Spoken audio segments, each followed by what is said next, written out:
안녕하세요. 알쓸맥자 비난세입니다. 한 주 잘 보내셨죠? 지난주 일요일에는 저희 협회에서 이제 정기 세미나 다시 진행하는데 5월 첫 세미나 진행했거든요. 세미나 주제는 리겔이라고 하는 맥주를 마셔보는 거였어요.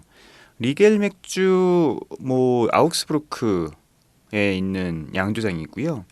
아우크스부르크 실제 가보면 진짜 할 게 없습니다. 제가 한 두 번 정도 가봤거든요.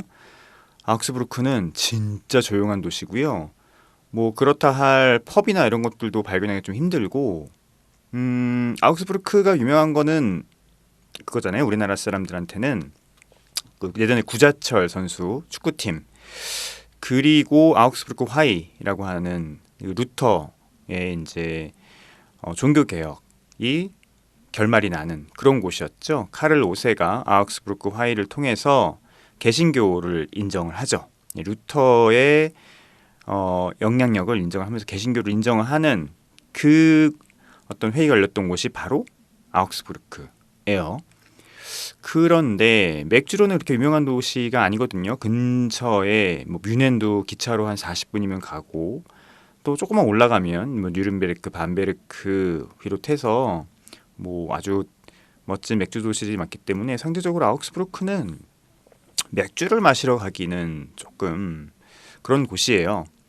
그런데 이제 유일하게 리겔, 정확한 발음은 리겔레거든요. 리겔레 맥주가 그나마 아우크스부르크의 좀 자존심을 이어가는 그런 양조장이라고 할 수 있죠. 근데 이 양조장이 굉장히 흥미롭습니다.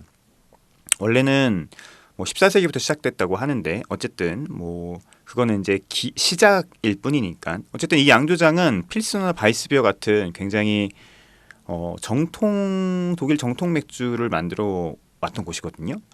그런데 한 10년 됐나? 하여튼 10년 안쪽부터 굉장히 흥미로운 맥주들을 만들고 있는 곳이에요. 우리나라에서는 옥투스 100이라고 하는 임페리얼 스타우트, 독일 임페리얼 스타우트죠. 이런 것도 들어왔었고, 아우구스투스 8이라고 하는 또 바이젠복이 이미 들어와서 계속 팔리고 있는데요.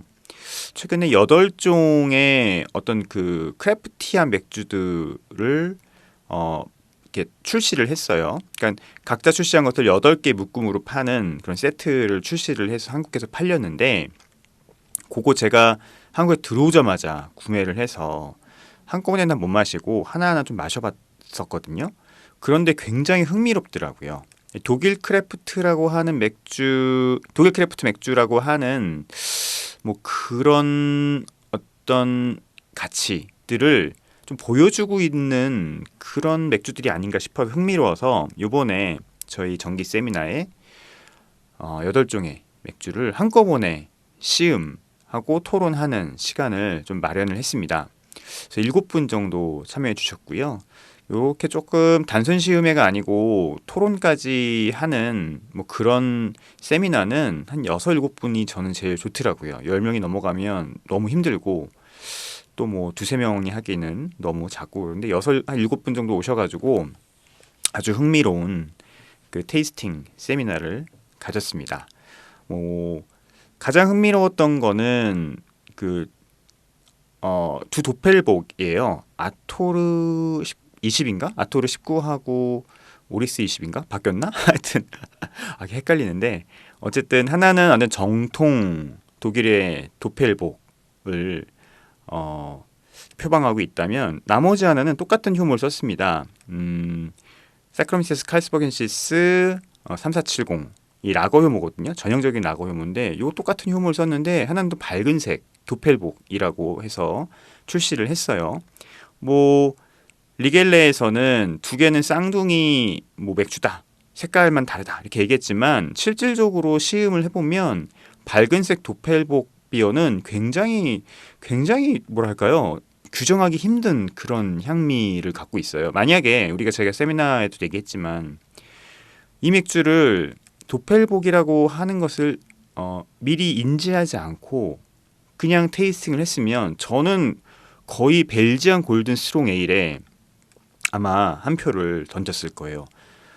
라건데도 불구하고 굉장히 스파이시한 어떤 향신료의 향이 꼭 벨지안 효모에서 나오는 향신료 향, 그리고 벨지안 효모 중에서도 벨지안 골든 스트롱 에일, 특히 듀벨과 같은 느낌이 굉장히 강력하게 받아서 이게 도펠봉 맞아? 그 라거 맞아? 이 향신료, 이 스파이시함은 어디서 나오지? 이런 어떤 궁금증이 굉장히 많이 들게 했던 맥주인 것 같아요. 그리고 둘치스 10이라고 하는 트리펠도 있는데 알코도스가 11도까지 올라가는 그런 맥주였거든요. 독일 맥주에선 굉장히 흔하지 않은 것들이죠. 11도까지 맥주를 올리는 뭐 아벤투누스 아이스복 같은 경우 12도까지 올리지만 그거는 이제 아이스복 형태이기 때문에 가능한 거고요.